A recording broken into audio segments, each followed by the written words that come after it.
Pessoal, eu peço que marque a presença, por favor, e nós podemos já dar início ao nosso encontro de hoje, tá?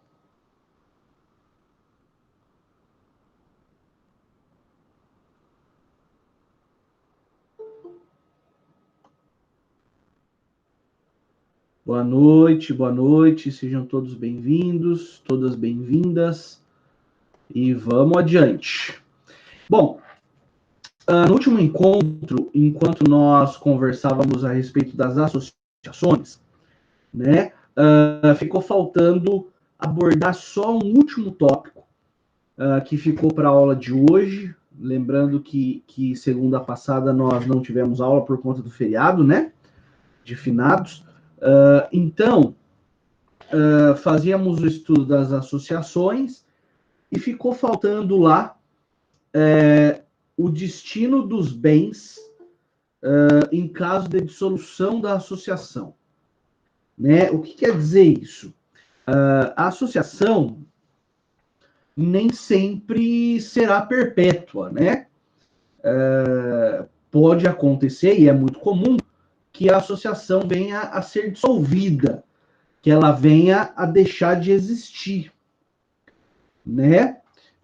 Lembrando que, se for por prática de ato ilícito, por exemplo, só por decisão judicial transitada em julgado, né?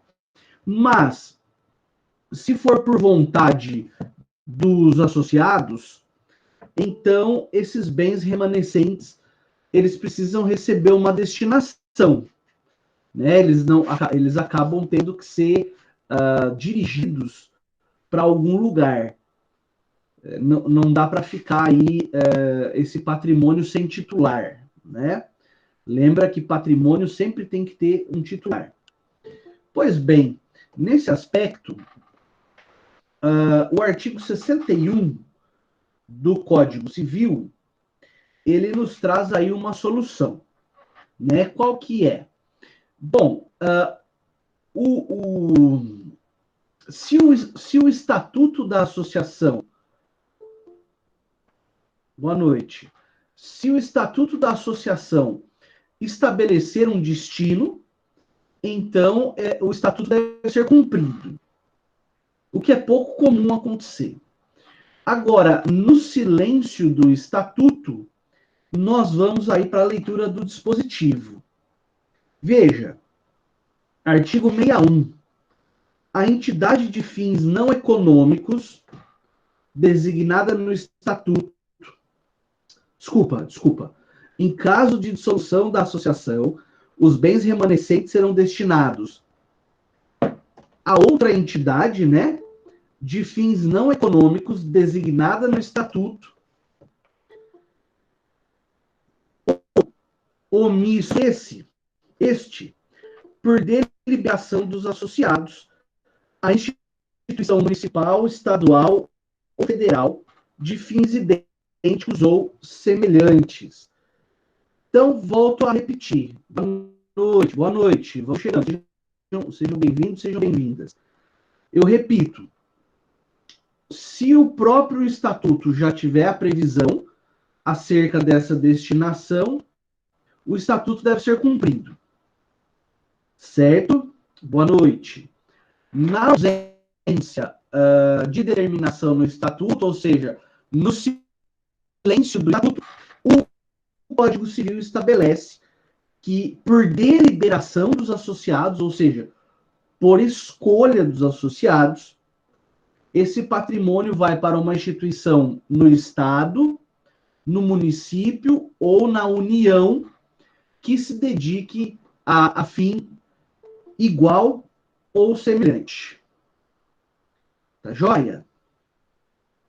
Tudo ok até aqui? Os que estão chegando agora? E para os que já estavam? Esse é o finalzinho do conteúdo da aula da segunda passada, fora essa outra, né? Para nós encerrarmos aí o tema das associações. Muito bom. Pessoal, eu lembro para marcarem aí a presença, quem está chegando, por favor, para que nós façamos o nosso controle.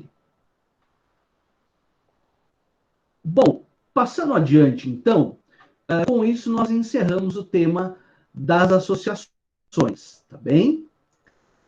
O material disponibilizado para vocês tem aí na sequência um breve apontamento acerca das sociedades, tá? Eu vou tomar liberdade, dada a exiguidade do tempo que temos, de não abordar o tema das sociedades agora. Por quê? Porque vocês daí terão um semestre inteiro, né? Salvo engano, é Direito Empresarial 1, onde tratarão do tema da sociedade e as suas mais numerosas variações, tá bem?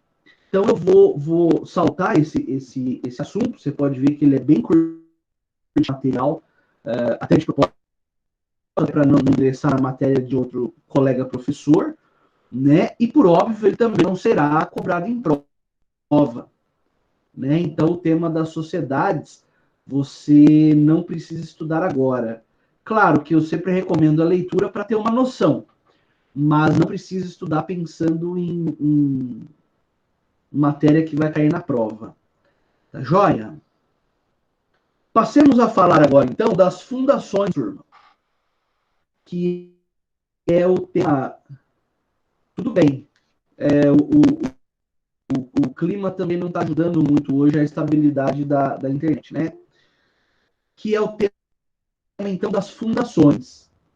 Bom, nós temos a aula de hoje, a aula do dia 16 e a aula do dia 23, tá?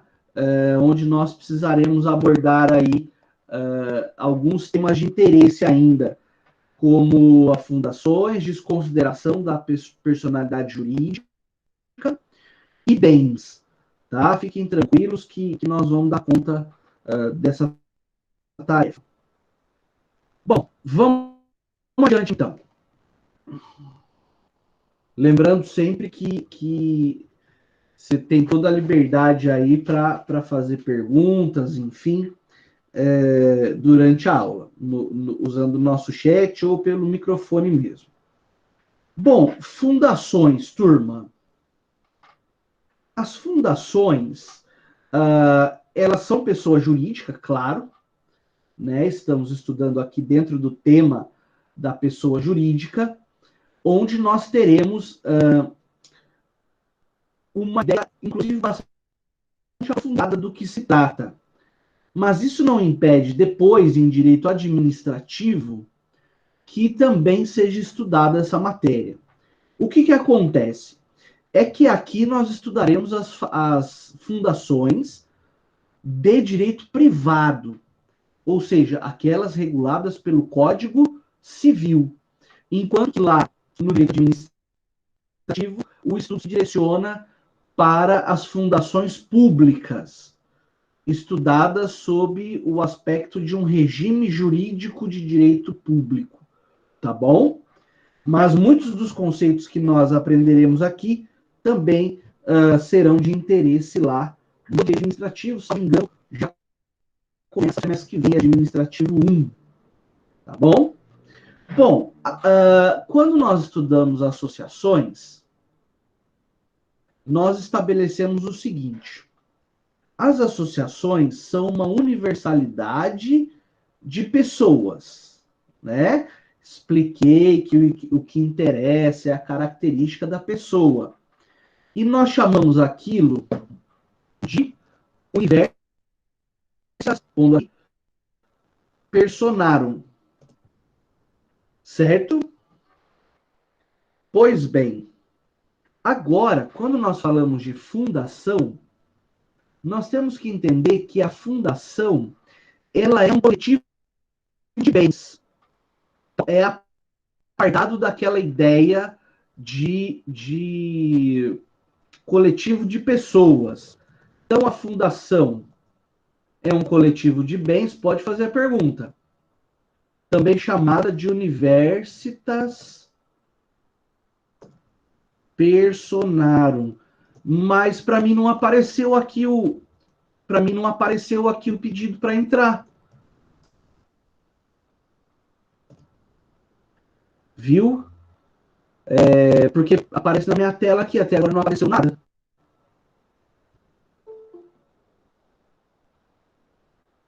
Pede para ela tentar clicar de novo, por favor, ou atualizar o navegador dela, né? Quem sabe aí dá certo. Obrigado, viu? Então, nós dizíamos que as fundações são um coletivo de bens, também chamadas de universitas bonorum. Tá? Nós estamos começando Pessoa Jurídica parte 2. Isso. Pega o materialzinho lá e vamos juntos. Faremos hoje o estudo das fundações, das organizações religiosas e dos partidos políticos. Tá bem?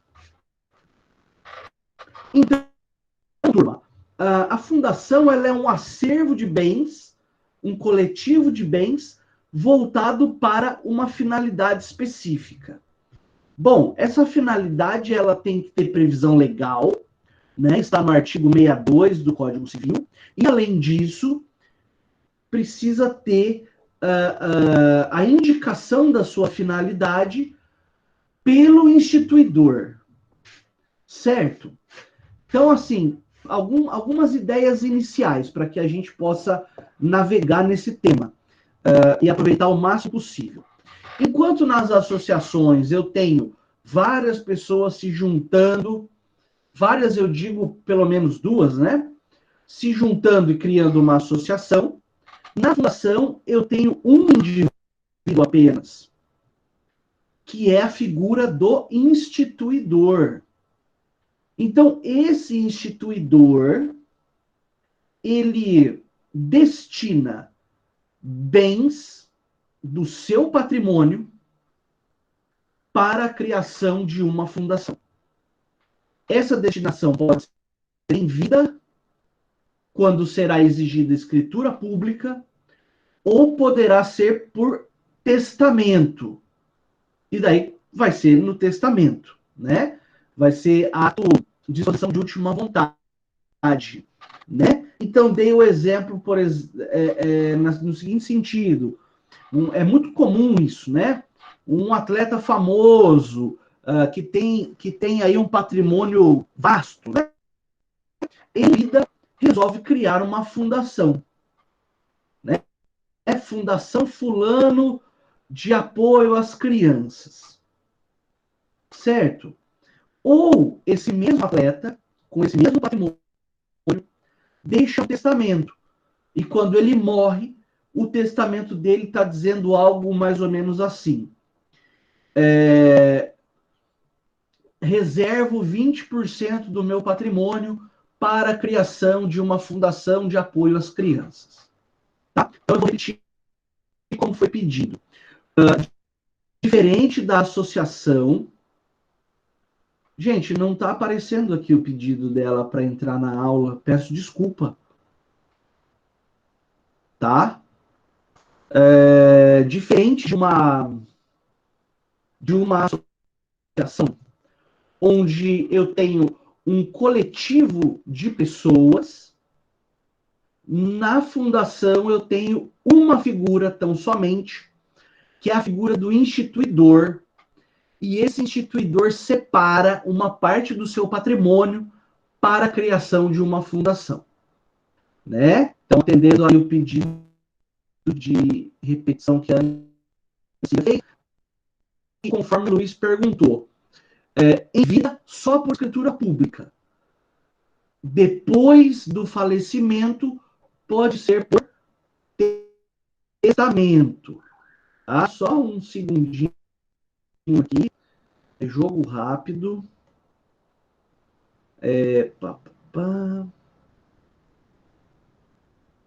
Tá. Entenderam até aqui, turma? Legal. Agora veja. Para qual finalidade pode ser criada uma fundação? Né?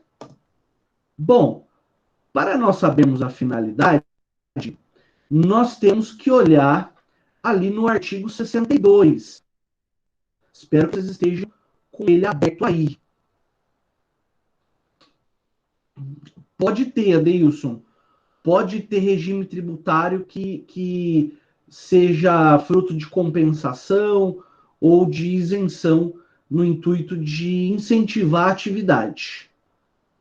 Tá certo?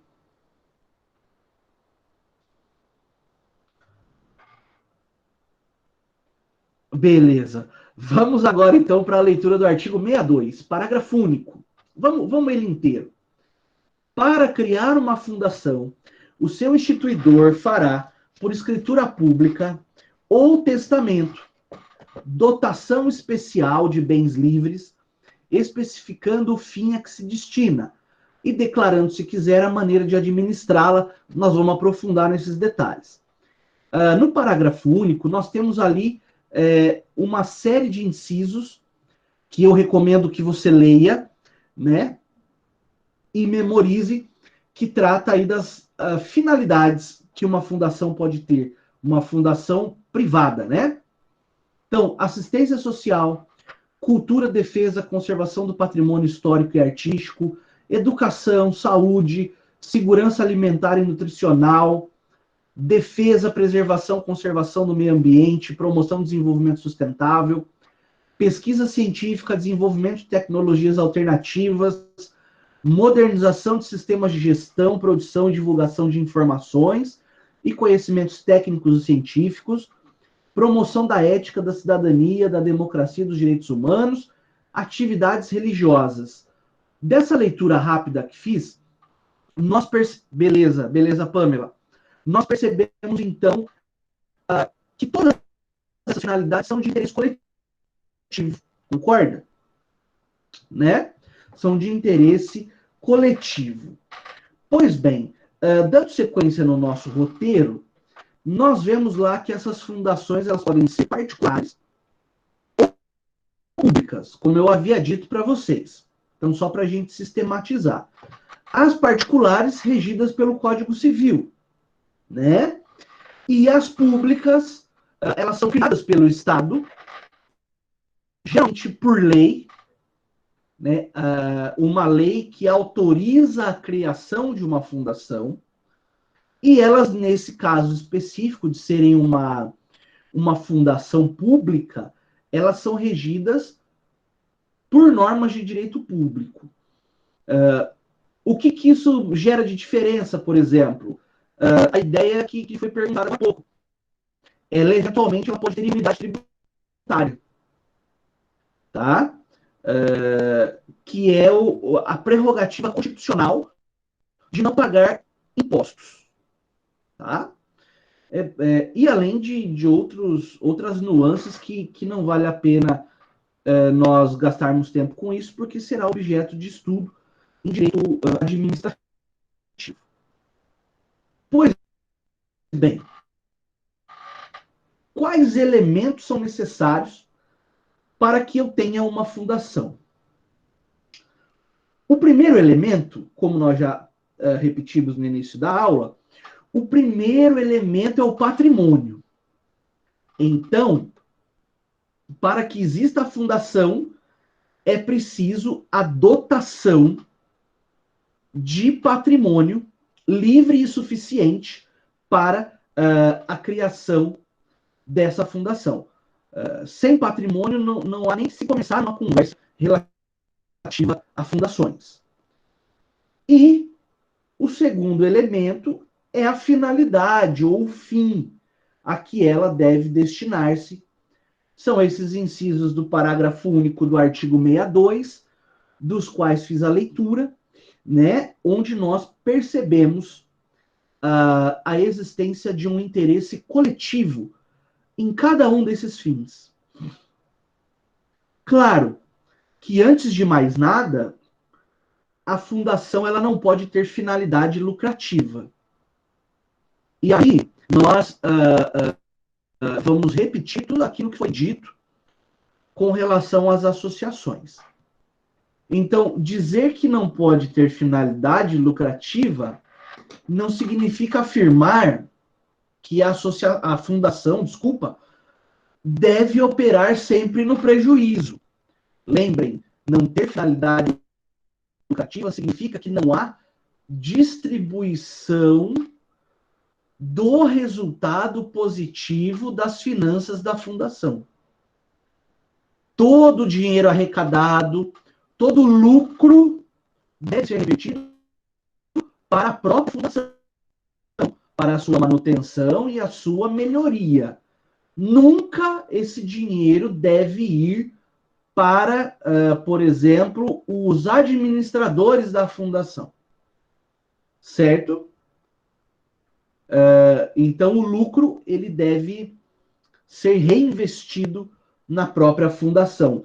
Significa que os administradores não devem ganhar uma espécie de salário? Claro que não. Eles têm direito à remuneração. O que eles não têm direito a receber um excedente, um bônus, por eventuais lucros que a fundação tenha obtido. Tá ok? Então, um dado importante ainda sobre a finalidade é que existe uma celeuma, uma discussão, um debate sobre o seguinte ponto. Os incisos do parágrafo 62, do parágrafo único do artigo 62. É um rol fechado, ou seja, só pode fundação para aquelas finalidades específicas do Código Civil, ou é possível uma interpretação extensiva, aumentando esse rol do artigo 62, parágrafo único. Turma, o enunciado número 9, né, da Jornada de Direito Civil lá da Justiça Federal, está aí no material de vocês, inclusive transcrito.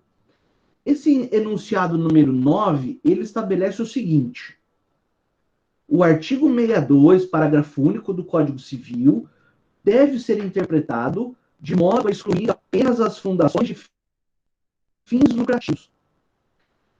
Portanto, é possível que nós tenhamos algumas finalidades não previstas especificamente, literalmente, no artigo 62, parágrafo único do Código Civil, desde que essas atividades não tenham por objetivo o lucro. Tá bom? Então, admite-se uma interpretação extensiva desse artigo 62. Tudo ok até aqui? Tá muito depressa? Me ajudem, por favor.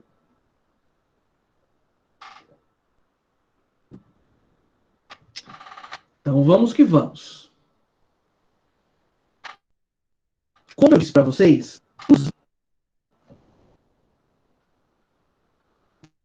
vamos lá então.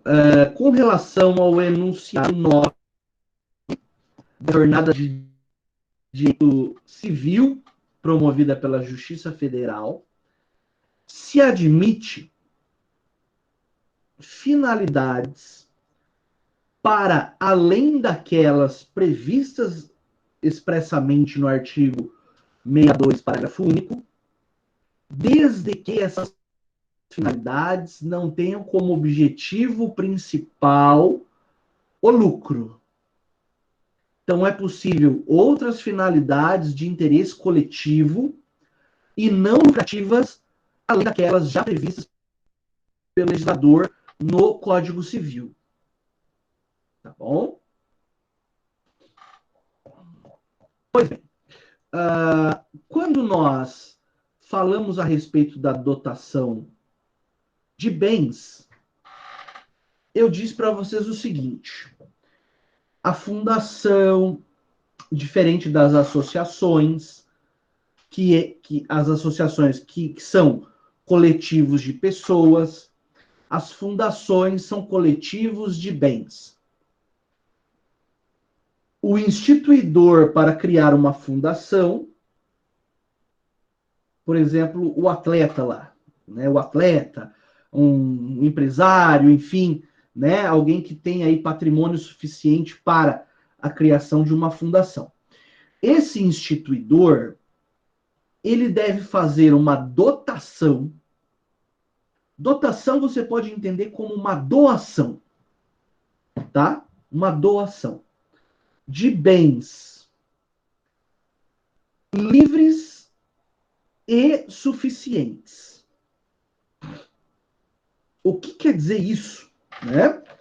Ora, os bens livres são aqueles que não são comprometidos, por exemplo, com dívidas do instituidor, né? Ele não pode, por exemplo, fazer a doação de imóveis que estão hipotecados, porque esses imóveis não estão livres, entendeu? Não pode ter nenhum gravame sobre eles, nem penhora, nem hipoteca, não é? Para ficar nesses dois exemplos, porque se assim fosse, os bens não seriam livres. Então, é preciso que, primeiro, os bens sejam livres, não haja nenhum gravame sobre esses bens. Né? O sujeito fala, eu vou doar dinheiro, mas o dinheiro está todo penhorado pelo Poder Judiciário. Esse dinheiro não é livre, né? E, além de tudo, esses bens livres devem ser suficientes para concretizar a finalidade da fundação, né? Então, o instituidor, quando ele separa essa porção do patrimônio para uma determinada finalidade, a criação de uma fundação dedicada à saúde, por exemplo, né? A saúde está lá no artigo 62, parágrafo único. Esses bens devem ser livres, como dissemos, não haver nenhum gravame, penhora, hipoteca, etc. E também devem ser suficientes. Ah, eu quero que seja uma. Eu instituidor, né? Vou separar aqui uma porção do meu patrimônio para que seja uma fundação de saúde da mulher. E daí eu dedico 5.000 reais do meu patrimônio para isso. Ora, não precisa fazer nenhum exercício matemático para saber que esse valor não é suficiente. No mínimo, uma fundação para a saúde da mulher, de forma ampla, assim, vai ter que tratar, por exemplo, da saúde física, fisiológica, psicológica, psiquiátrica, não é isso? E nós sabemos que 5.000 reais não é valor suficiente. Não, mas então eu vou fazer o seguinte, eu vou separar 5 milhões do meu patrimônio. Opa, aí a conversa muda de figura, né? A conversa muda de figura e me parece que 5 milhões é um valor razoável aí para dar início a uma fundação dessa natureza. Entenderam essa ideia de bens livres e suficientes?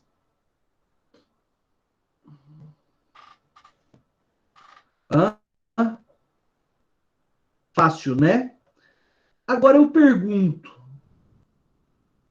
e eu espero que você esteja acompanhando aí o material, né? E se os bens forem insuficientes? No primeiro exemplo, aqueles 5.000 reais, eles não são suficientes para a constituição de uma fundação, por si só. Quer dizer o quê? Devolve para o instituidor? O que eu faço com isso? O artigo 63 do Código Civil estabelece, ó, quando insuficientes para constituir a fundação, que é o nosso exemplo, os bens a ela destinados serão, se de outro modo não dispuser o instituidor, incorporados em outra fundação que se proponha a fim igual ou semelhante. Bom, os 5.000 reais não deu para começar a fundação. O instituidor não falou nada. Ele poderia ter dito assim, olha, na insuficiência dos bens, eu quero que eles retornem ao meu patrimônio. Suponhamos que o instituidor nada falou. O que a lei manda fazer? Nós vamos aproveitar esse dinheiro, que embora não sirva para constituir uma nova fundação, e vamos empregá-lo em uma fundação já existente, de fim semelhante ou idêntico. Tá, aí procura uma fundação de fim idêntico, não encontra, mas tem uma fundação de saúde da criança.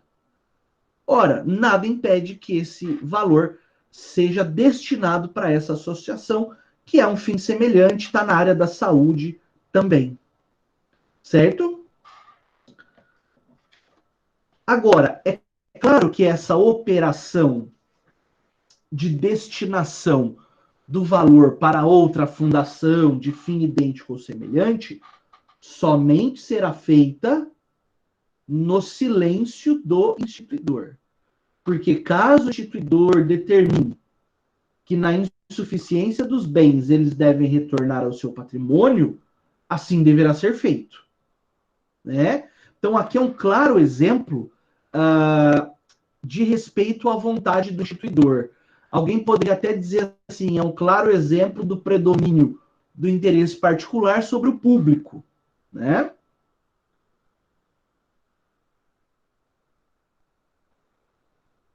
Em tese, sim, Lucas. Em tese, sim. Em tese, qualquer um poderia ser instituidor. Porque se não for suficiente o patrimônio para iniciar uma nova fundação, esse patrimônio pode ser destinado para outra já existente de fins idênticos ou semelhantes.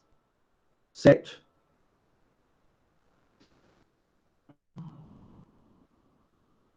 Mais alguém, turma? Podemos dar sequência? Maravilha. Então, nós temos agora, no próximo tópico, para seguir o nosso roteiro, para que o nosso encontro tenha começo, meio e fim, o procedimento de constituição da fundação. Tá? Você vai ver que ele é marcado por 2, 3, 4 passos. 4 passos. Né? Nós veremos cada um deles. Bom, na primeira etapa, ou na primeira fase, nós temos o ato de dotação. Para ficar mais simples de você entender, o ato de doação. Né? Lembra que essa doação ela é de bens livres e suficientes. Né? Como nós já havíamos comentado. É uma doação de bens livres e suficientes. E também nessa primeira fase é feita a indicação da finalidade da fundação. Professor, se ele fez só a doação de bens e não disse a finalidade, se ele não disse a finalidade, o instituidor, ou instituidora, claro, né? Beleza, Rafael, seja bem-vindo. Se foi doação e não foi dita a finalidade, nós não temos aqueles 2 requisitos necessários para a criação da fundação. Né? Então, é necessário o patrimônio e a finalidade juntos, tá bom? Veja, se o doador ou instituidor for vivo, tem que ser feito por escritura pública. Se for caso de disposição de última vontade, leia-se, o doador está morto, aí eu preciso fazer aí precisa ter sido feito, né? Por testamento. Então é fácil. Entre vivos, escritura pública. O doador já é morto, ele tem que ter deixado em testamento. Tá bom? Bom, esse patrimônio, ele tem que ser de tal natureza que ele permita a constituição da fundação, né? Dessa maneira, veja, tem que produzir rendas ou serviços que possibilitem a consecução dos fins visados pelo instituidor, sob pena de se frustrar a iniciativa. Bom, esse patrimônio pode ser composto por uma quantidade de bens. Não precisa ser uma natureza só de bens. Pode ser dinheiro no banco, pode ser imóveis, pode ser bens móveis, crédito, eventualmente até ações na bolsa que podem ser comercializadas e o produto da venda revertido para a constituição da fundação, né? Então não há necessidade e não há um rigorismo quanto à natureza dos bens. Das mais variadas naturezas. Bom, uma coisa que é importante nós entendermos é que feita a doação, é preciso fazer o registro, leia-se, a transferência da propriedade, né? Porque se houver essa transferência da propriedade, a doação também fica capenga, né? Então eu faço a doação dos bens, mas eu não vou registrar no cartório, não. Eu vou manter os bens no meu patrimônio. Como assim? Uma vez que manifestou o desejo de doar para a constituição de uma fundação, esse doador ele acabou assumindo um compromisso, em certa medida, irretratável, né? Mas vamos adiante. O segundo passo, tá tudo ok até aqui, turma? Eu vou perguntando só para a gente ir falando a mesma língua, tá? Beleza, obrigado. O segundo passo é a elaboração do estatuto. Bom, no primeiro momento eu já tenho patrimônio e finalidade. E pode haver, e daí é facultativo, como está no caput 62, a forma de administração, mas isso não é requisito obrigatório. Tá? Ele pode vir depois. Mas eu tenho, então, os dois pilares mestres, os dois requisitos indispensáveis para criar a fundação. Patrimônio e finalidade. E tomando aqui um exemplo de normalidade, né? Com a devida transferência da propriedade, tudo bonitinho. Aí o que acontece? Essa fundação, ela precisa ter uma regência. Concorda?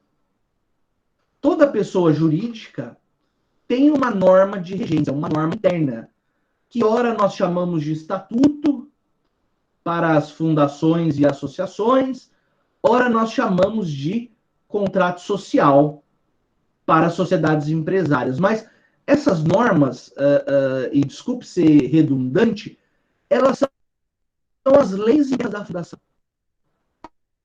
A lei sede, a finalidade, a forma de administração, o valor do patrimônio inicial e outras disposições com relação ao desenvolvimento das atividades dessa fundação. Pois bem, olha que interessante. A criação desse estatuto pode acontecer de forma direta quando o próprio instituidor, claro que com a ajuda de um profissional de advocacia, né? O próprio instituidor também já dá o estatuto. Isso é muito comum nas associações criadas por ato inter vivos, né? Então, isso se chama elaboração direta do estatuto. Repito, quando o próprio instituidor faz essa elaboração. Por outro lado, é possível que a elaboração do estatuto seja indireta. ou também conhecida como fiduciária. Eu falo parênteses, porque fiduciária, utilizada aqui, essa expressão, não tem nada a ver com alienação fiduciária, hein? Isso é outro tema, é outro assunto. Vocês vão estudar mais para frente. Fiduciária aqui é porque vem da raiz fidúcia. E fidúcia quer dizer confiança. Então, na elaboração indireta ou fiduciária do estatuto da fundação, o seu instituidor confiou a um terceiro a criação desse estatuto. Tá bom? Então, é um ônus, né? É um peso que você coloca no ombro de alguém, de um terceiro, que se vê, então, responsável pela elaboração do estatuto. É mais comum quando a fundação é criada por testamento, tá? Então, vamos lá ao artigo 65 do Código Civil, por favor. Tá assim, ó. Aqueles a quem o instituidor cometer a aplicação do patrimônio, ou seja, a criação do estatuto, tendo ciência do encargo, olha aí como é um peso, né? Um encargo, formularão logo, de acordo com suas bases, quais bases, turma? Patrimônio e finalidade. O estatuto da fundação projetada, submetendo-o em seguida à aprovação da autoridade competente com recurso ao juiz. Então, veja, mais uma vez a leitura. Aqueles a quem o instituidor cometer a aplicação do patrimônio, ou seja, a criação da fundação, em tendo ciência do encargo, formularão logo, de acordo com suas bases, o estatuto da fundação projetada, submetendo-o, em seguida à aprovação da autoridade competente com recurso ao juiz. Parágrafo único. Se o estatuto não for elaborado no prazo assinalado pelo instituidor, ou não havendo prazo em 180 dias, a incumbência caberá ao Ministério Público. Veja, então é comum, nesse caso de elaboração indireta, que o instituidor coloque esse encargo sobre os ombros de alguém. Claro que não vai ser uma pessoa aleatória, né? Vai ser uma pessoa da confiança do instituidor. Daí o nome fiduciária, né? E pode acontecer de no testamento constar o prazo, por exemplo, 90 dias para criar o estatuto da fundação. 90 dias é até que é razoável, né? Mas, se não houver um prazo pré-estabelecido pelo instituidor, o prazo legal é de 180 dias. Ah, professor, mas e se nesses 180 dias o terceiro encarregado não fizer? O Ministério Público assume as rédeas da situação e faz. Mas por que o Ministério Público?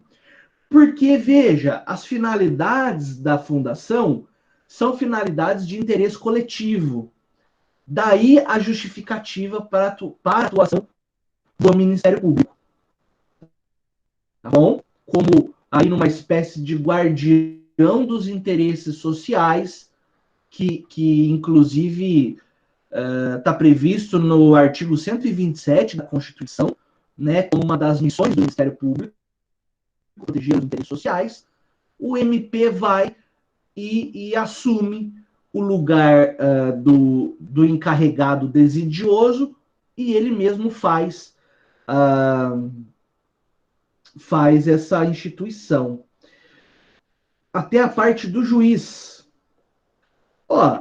O que dizia ali é o seguinte, para trocar em miúdos, que o terceiro encarregado ele deve, nesses prazos que nós mencionamos, fazer o estatuto e submeter à autoridade competente. Qual que é a autoridade competente? É o Ministério Público. Então, o encarregado faz o estatuto e submete à aprovação do Ministério Público. Suponhamos que o Ministério Público não aprove o estatuto ou requer alterações, que daí já seria o terceiro passo, né? Mas vamos lá, eu vou adiantar e depois a gente retoma se for o caso.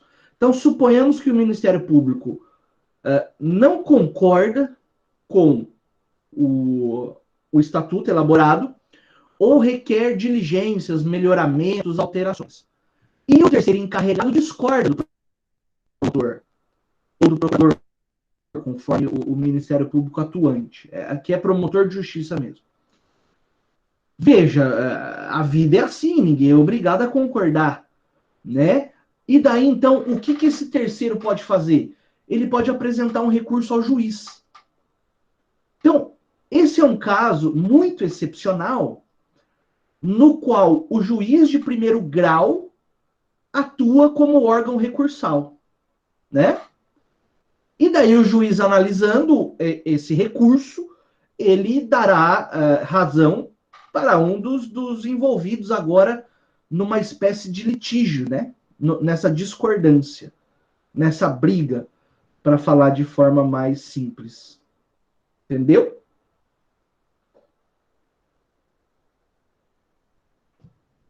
Isso nos leva, então, ao terceiro passo. Se ficou dúvida, por favor, só complementar, tá bom? O terceiro passo é justamente a fase de aprovação do estatuto, né? Tá aí num quadradinho no material de vocês. O estatuto é encaminhado para o Ministério Público Estadual. Então, que fique muito claro, que você memorize, porque vez por outra cai uma perguntinha, até boba, né? Dizendo que é para o Ministério Público Federal. Pessoal, com relação a fundações, sempre, poucas vezes no direito é sempre, não é isso? Mas essa é uma delas. Sempre é o Ministério Público do Estado, tá?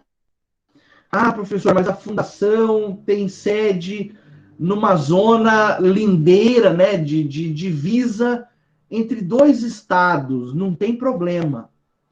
Tanto o Ministério Público de um estado quanto do outro terão competência, mas nunca o Ministério Público Federal. Tá joia? Maravilha.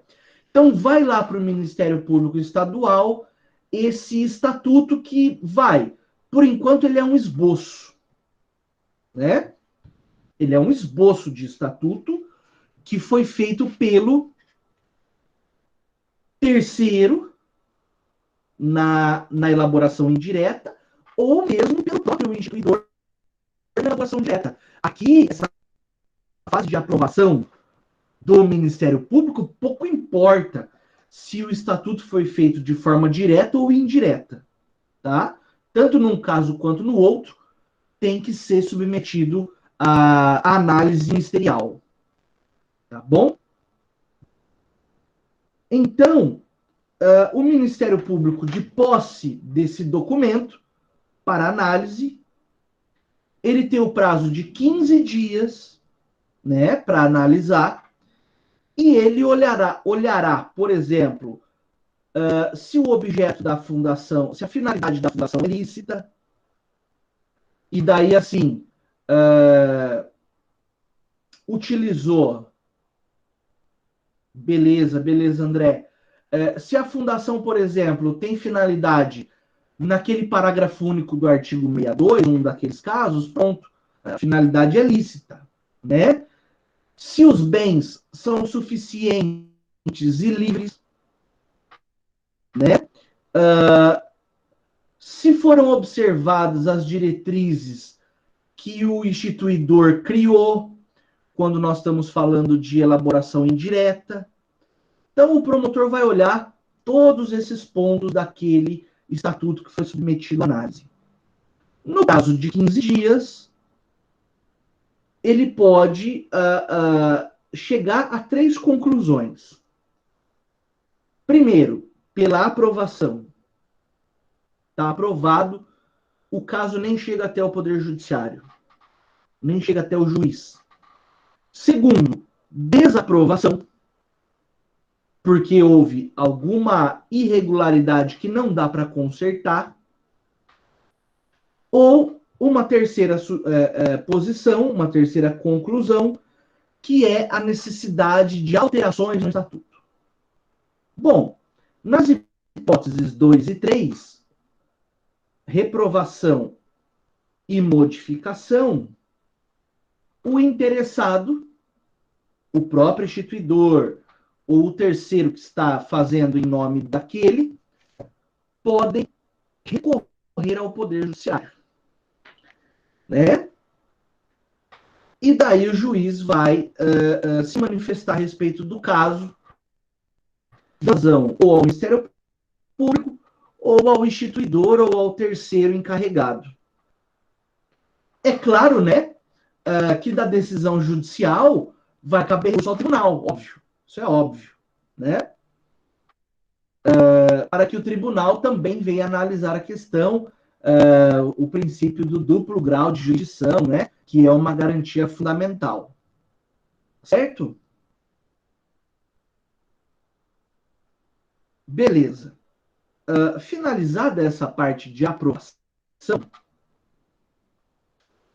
nós temos uma fase, que é uma fase aí, por assim dizer, de mais burocrática, uma fase burocrática de arremate desse procedimento todo, que é o registro. O registro do que, professor? O registro do estatuto que foi aprovado.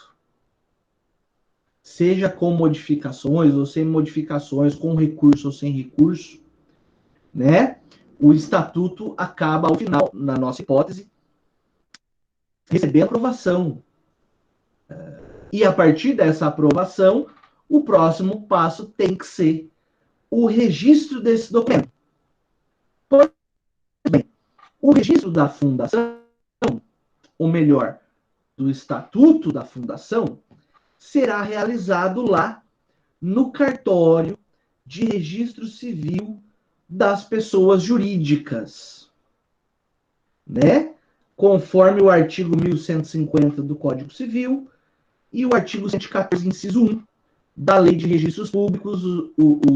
Os artigos estão aí no material, né? E nós sabemos que essa fase registral, ela tem primeiro, como objetivos, primeiro, trazer segurança jurídica, dar publicidade a essa fundação que foi estatuída, né, que foi criada, tá?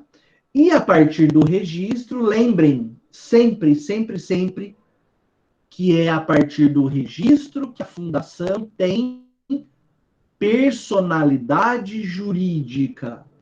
É a partir do registro que a fundação tem existência legal. Até então, a fundação tinha uma existência meramente de fato. A partir do registro, ela passa a existir de fato e de direito. Artigo 45 do Código Civil. Precisa fazer a leitura de novo? Vamos fazer a leitura do artigo 45. Não há problema nenhum. Tá aqui, ó. Começa a existência legal das pessoas jurídicas de direito privado. Bom, fundação é pessoa jurídica de direito privado. Com a inscrição do ato constitutivo, aqui é o estatuto, no respectivo registro, precedida, quando necessário, de autorização ou aprovação do Poder Executivo, e daí é para outras, quando é o caso, não é o caso da fundação, averbando-se no registro todas as alterações por que passar o ato constitutivo. Então, é no artigo 45 que nós vimos aí a exigência legal desse registro, né? O que mais que nós podemos trazer aí na fase registral? Vejamos.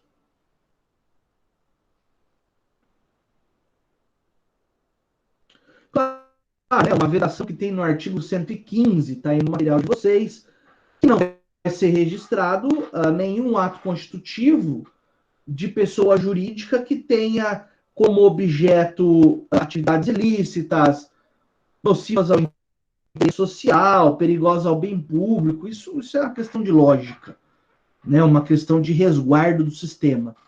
Não pode a lei de registros públicos permitir que uma fundação... Tudo bem, Amanda, boa noite. Uma fundação, por exemplo, para fins ilícitos seja registrada, né? Maravilha. Caminhando para o final do tema das fundações, nós vamos falar agora da extinção das fundações e o destino do seu patrimônio. Mas antes de falar disso, turma, eu gostaria de saber de vocês. Está clara a exposição? Estão me acompanhando? Tá fácil de entender? Por favor, me avisem. Eu não quero que vocês saiam com dúvida da aula de hoje. Tá ótimo. Então vamos adiante. Bom, no artigo 69 do Código Civil, nós encontramos aí as causas de extinção de uma fundação. Olha lá. Tornando-se ilícita, impossível ou inútil a finalidade a que visa a fundação, ou vencido o prazo de sua existência, o órgão do Ministério Público ou qualquer interessado lhe promoverá a extinção, incorporando-se o seu patrimônio, salvo disposição em contrário no ato constitutivo ou no estatuto, em outra fundação designada pelo juiz, a que se propõe a fim igual ou semelhante. Vamos primeiro falar das causas extintivas e depois nós falamos da destinação patrimonial. Olha lá as causas que estão no artigo 69. Se a finalidade da fundação se tornar ilícita, leia-se, contrária à lei, impossível, quer dizer, irrealizável, ou inútil. Pessoal, a conversão da finalidade de lícita para ilícita é muito difícil acontecer, né? Mas veja, imagina que essa fundação é um exemplo até relativamente factível, né? Imagina que essa fundação está sendo utilizado para lavagem de dinheiro obtido de forma ilícita.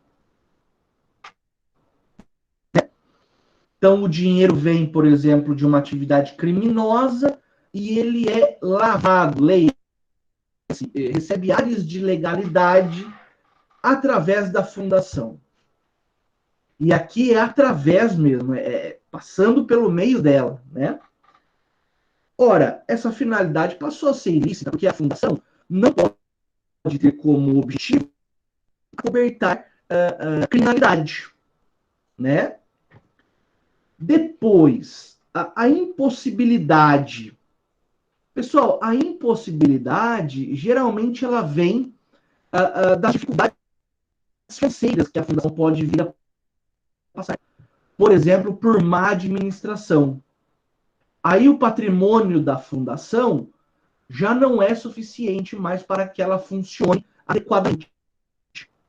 Essa finalidade tornou-se impossível.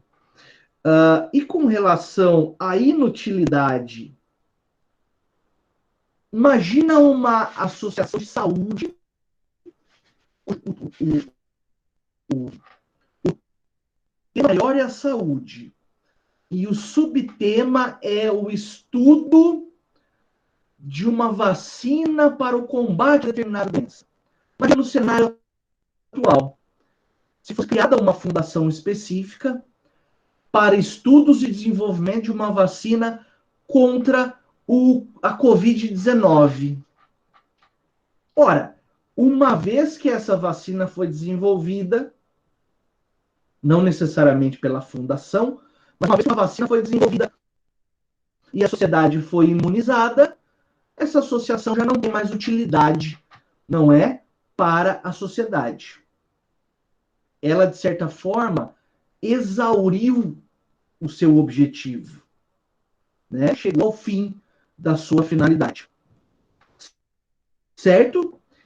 E, além dessas três situações, impossibilidade, porque ilicitude, impossibilidade ou inutilidade, pode ser que a fundação tenha sido criada com prazo de validade, para dizer de forma bem simples.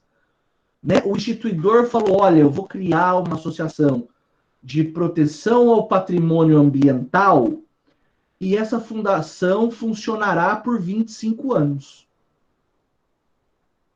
Vencido o 25º ano da sua existência, ela automaticamente deixa de existir. Porque a própria pessoa que a instituiu deu-lhe um prazo de validade. Desculpa. Certo? Tudo ok até aqui?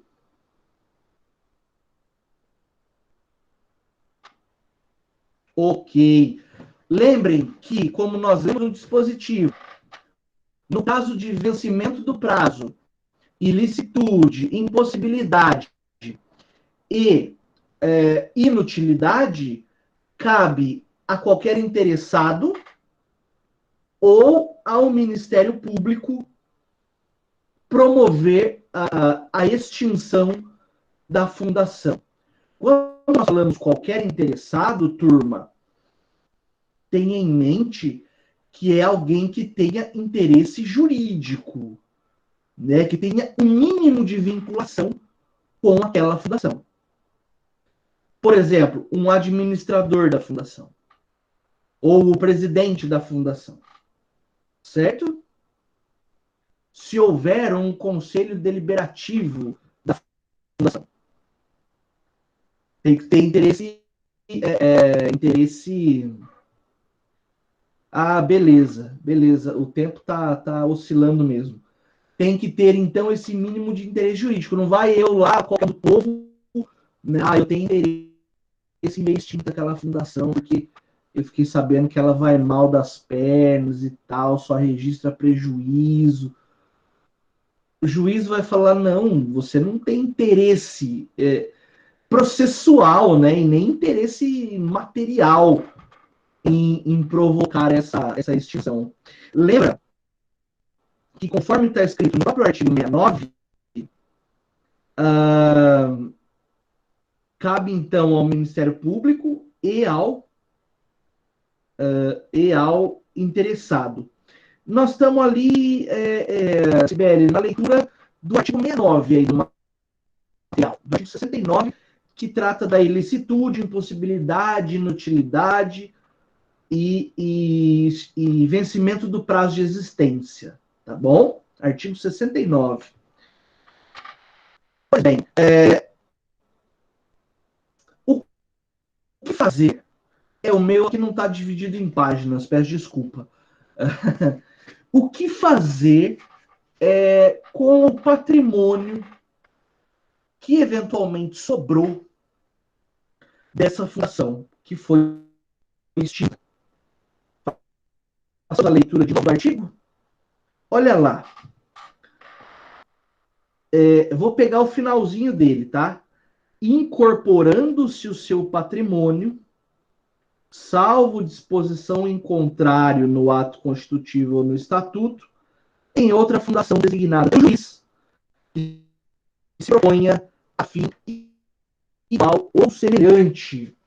Então, é a mesma sistemática das associações. Está extinta a fundação? Está extinta a fundação. Vamos olhar agora o que fazer com o patrimônio dela. Onde olharemos primeiro? No estatuto ou no ato constitutivo, na escritura pública ou no testamento. Se lá houver uma disposição quanto ao que fazer com o patrimônio, por exemplo, o patrimônio remanescente da fundação, quando da sua instituição, reverterá ao próprio instituidor. Opa, se tem uma disposição dessa lá, esse patrimônio não tem para onde ir, senão para retornar ao patrimônio do instituidor. Imagina que pode ter um outro tipo de disposição. Extinta a fundação, o remanescente do seu patrimônio será destinado para a Fundação X, especificamente. Também não tem outra solução. É pegar o patrimônio que sobrou. O que eu digo patrimônio remanescente? Depois que pagas todas as dívidas, né? Pegar o patrimônio da fundação e destinar para essa Fundação X que foi identificada e indicada especificamente pelo instituidor. Agora, eu olho lá na escritura pública, no testamento, no estatuto, não acho nenhuma disposição. O que deve ser feito? Olha lá. O juiz encaminhará o patrimônio para outra fundação que se proponha a fim igual ou semelhante. Aí é o juiz, hein? Diferente lá das associações, hein? Porque nas associações são os associados que decidem em conjunto. Aqui não. Aqui é o juiz que vai, claro, ele vai ouvir o Ministério Público, né? Vai coletar a opinião do Ministério Público, mas é o juiz que decide a destinação desse patrimônio remanescente para outra fundação que se proponha a fim igual ou semelhante ao finalzinho aí do artigo 69 do Código Civil. Tudo em ordem até aqui, turma?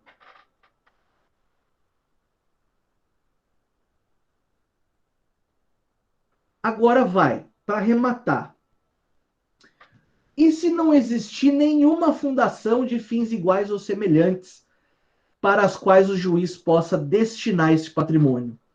O juiz procura no município, no estado da União, não acha nenhuma.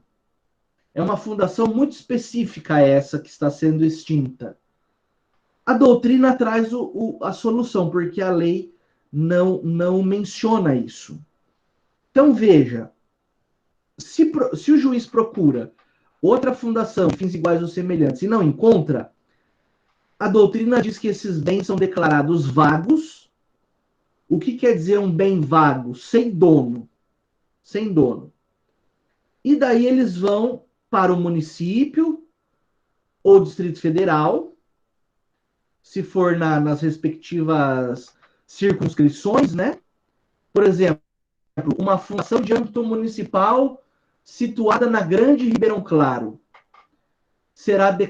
Serão declarados vagos os bens e esses bens passarão a integrar o patrimônio do município de Ribeirão Claro.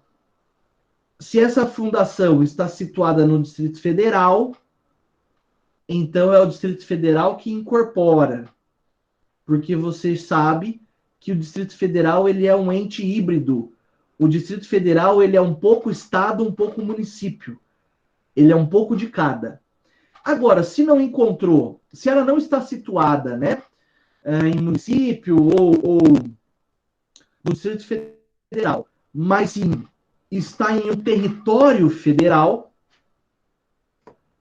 aí esses bens incorporam o patrimônio da União. Eu só quero fazer uma ressalva aqui, no sentido de que Hoje, no Brasil, não existe nenhum território federal. Tá?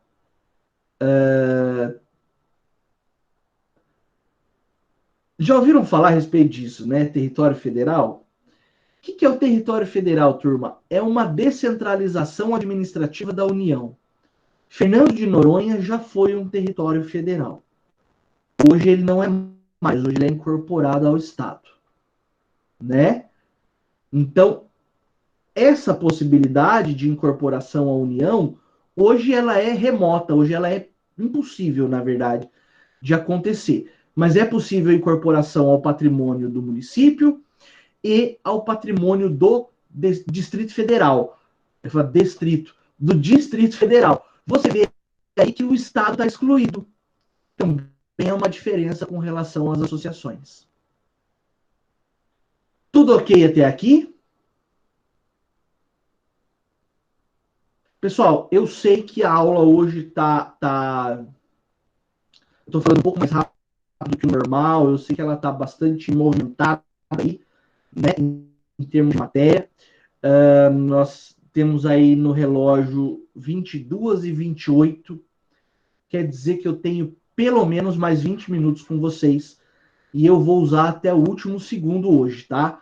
Eu lamento, né, eu sei que é cansativo, nós estamos na reta final, e vamos lá, vamos dar esse último gás para a gente vencer esse conteúdo marcado para hoje. Tudo ok até aqui, turma? Alguma dúvida quanto fundações ou outros temas que vimos com relação à pessoa jurídica?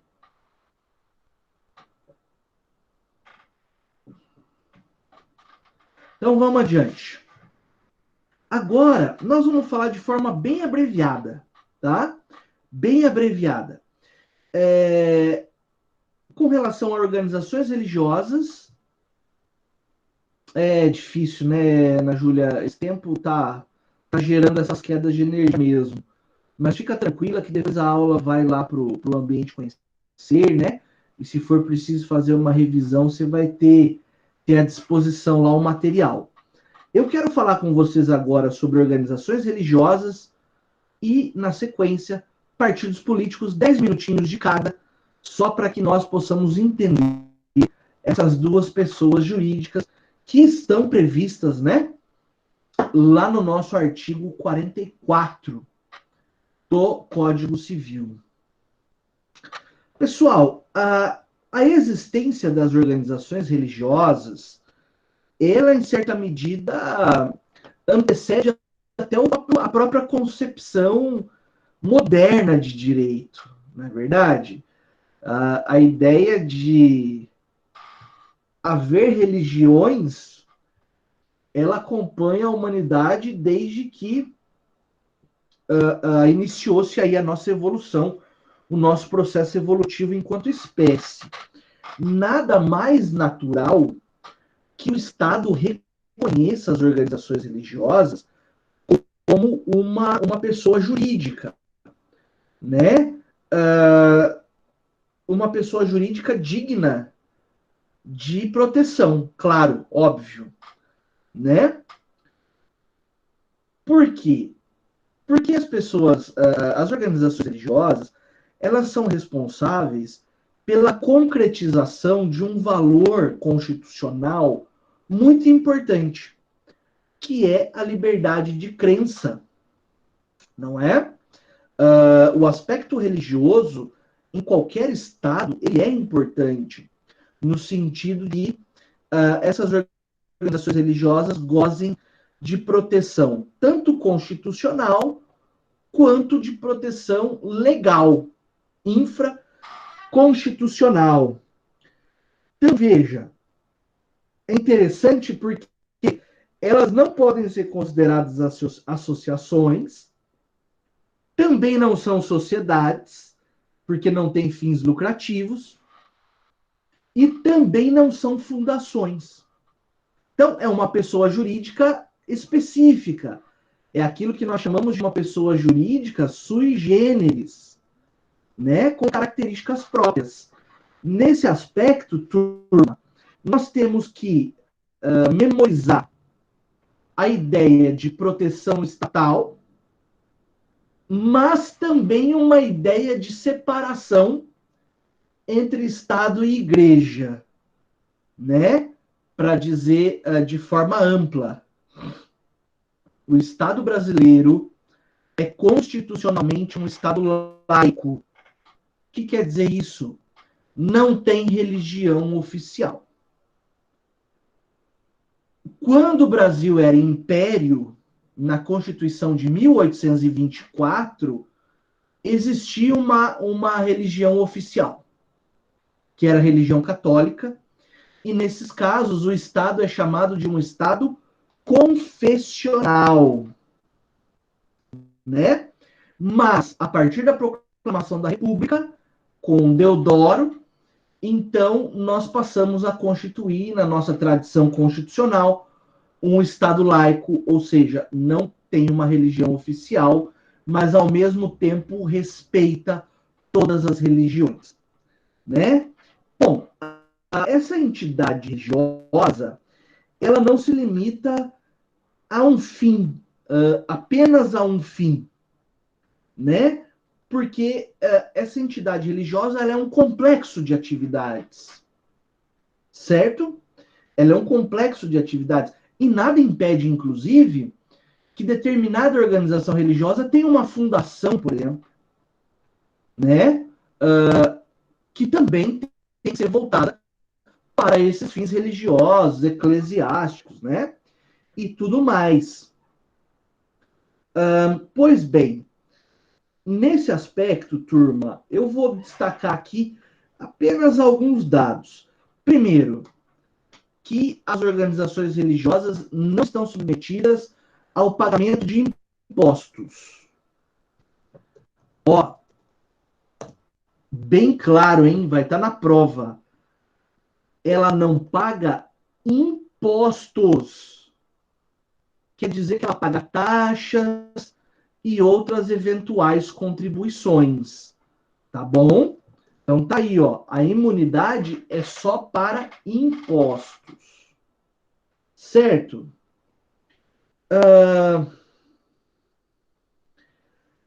Embora nós tenhamos que as organizações religiosas não são associações, como não há um regramento específico, né?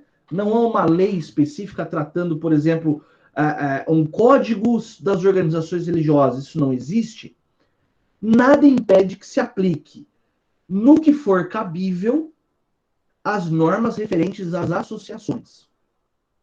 Então, o regramento das associações, ele é supletivo quando nós tratamos de organizações religiosas, tá? Para que não haja um vazio legislativo, tá bom? Além disso, o Estado não pode embaraçar o funcionamento de nenhuma organização religiosa, seja ela de qual culto for. O Estado não pode impor obrigações para a criação de uma organização religiosa. E o Estado também não pode extinguir organizações religiosas. É preciso haver uma convivência sadia entre o Estado e essas organizações, né? Agora, nada impede que, em questões de interesse público, o Estado possa firmar parcerias com organizações religiosas, tá? Nada impede. Imagina que acontece uma catástrofe e determinada organização religiosa mais próxima do local, geograficamente, está acolhendo, não é? Pessoas vítimas dessa catástrofe, dando abrigo, alimento, enfim. Nada impede um repasse de verbas para esse fim específico de acolher as vítimas dessa catástrofe.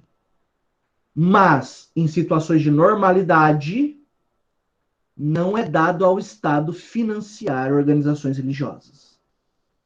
Tá ok? E para nós encaminharmos ao nosso final, eu quero falar dos partidos políticos.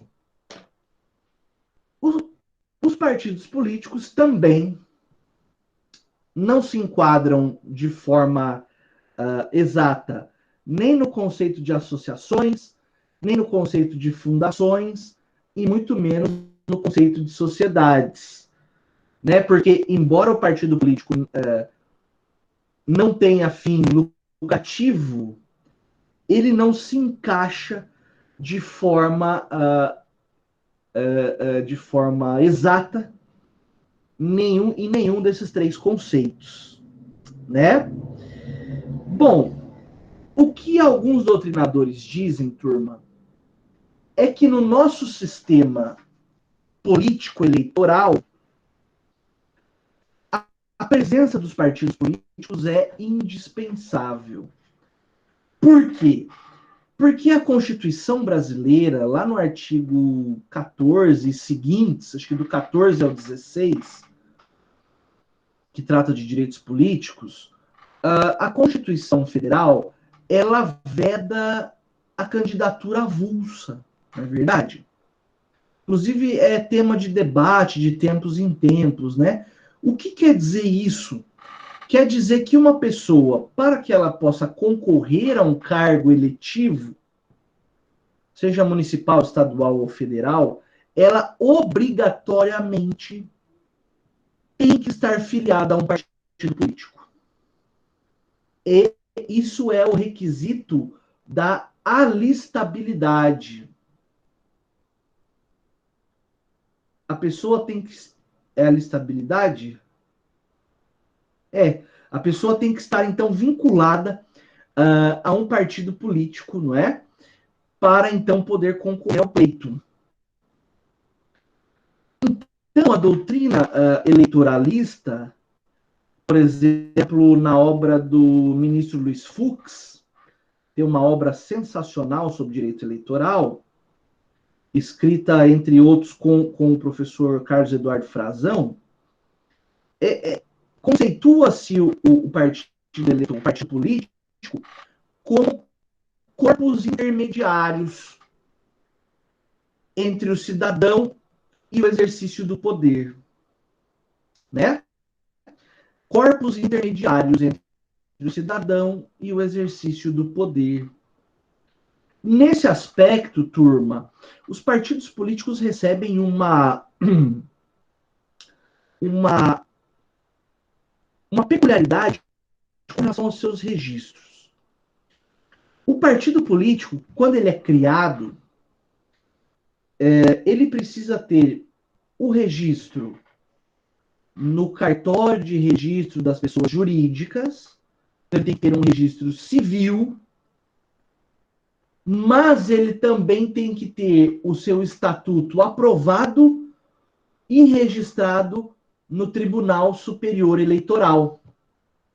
Lembrando que no Brasil só é possível criar partidos políticos de âmbito nacional.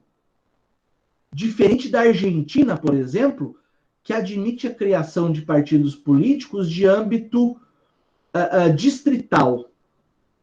Né? Então, são formas diferentes de enxergar os partidos políticos. Então, qualquer partido político criado no Brasil, a ser criado no Brasil hoje, repito, ele precisa ter o seu registro civil, sem maiores problemas, e precisa de aprovação do estatuto e registro no Tribunal Superior Eleitoral, sem o qual ele não pode lançar candidatos, ele não pode receber cota do fundo partidário, ele não pode utilizar de propaganda de rádio e TV, e assim por diante, né? Então é necessário um duplo registro. E aí, para contextualizar, existe uma lei específica, né, dos partidos políticos, que é a Lei 9.096, vou pôr aqui, ó, 9.096/95, que é a famosa Lei dos Partidos Políticos, traz diretrizes gerais, não é? Acerca do funcionamento dessas organizações partidárias. Como nós conversamos, por exemplo, lá em Max Weber, né? Os partidos políticos têm como finalidade atingir o poder, chegar ao poder, exercer o poder, né? É claro que essa briga pelo poder não é um vale-tudo, e tem regras cada vez mais rígidas, né, do processo eleitoral, mas uma vez observadas as regras do jogo eleitoral, o partido que se sagra vencedor, então tem o direito a exercer o poder. Né, um direito constitucional e dentro de um princípio republicano, com atividade dos mandatos, com responsabilidade, não é? Pelos atos praticados e tudo mais. Para finalizar, veja lá o enunciado 142, inciso 3, da Jornada de Direito Civil.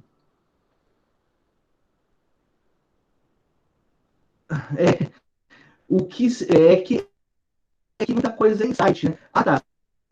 Sobre o registro civil, é assim, ó, ele tem que ter um registro perante o cartório de registro das pessoas jurídicas, que é o registro civil, e depois tem que ter aprovação e registro perante o Tribunal Superior Eleitoral, famoso TSE.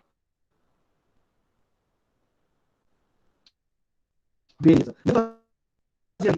Do enunciado 142, que estabelece o seguinte, ó, os partidos políticos, disponha, os partidos políticos, sindicatos e associações religiosas, olha que interessante, aqui chama de associações religiosas, né? Possuem natureza associativa, aplicando-se-lhes o Código Civil, mas tem a ressalva, e daí já encaminhando ao final da aula, tem a ressalva de que para os partidos políticos deve ser aplicada a Lei 9.096, 995. Alguma dúvida até aqui, turma?